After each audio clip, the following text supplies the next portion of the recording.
السلام علیکم ورحمۃ اللہ وبرکاتہ۔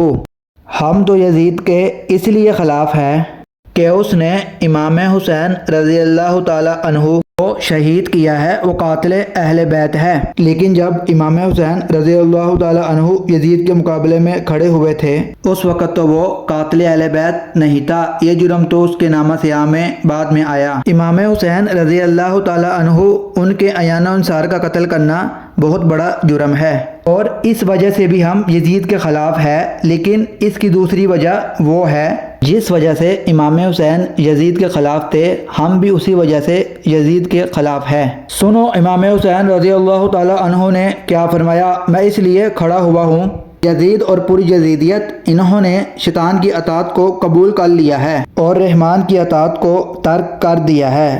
اب جب رحمان کی اطاعت کو ترک کر دیا جائے اور شیطان کی اطاعت کو لازم کر لیا جائے تو حسین پھر بھی نہ کھڑا ہو تو پھر نبی کے لعاب کا اور فاطمہ کے دودھ کا اثر نظر کب آئے؟ اگر آپ چاہتے ہیں کہ آپ کو مفید اور سچی تعلیمات روزانہ ملے جس سے آپ کی آخرت بھی سنور جائے تو ہمارے پیج کو لائک اور سبسکرائب لازم کریں۔ شکریہ۔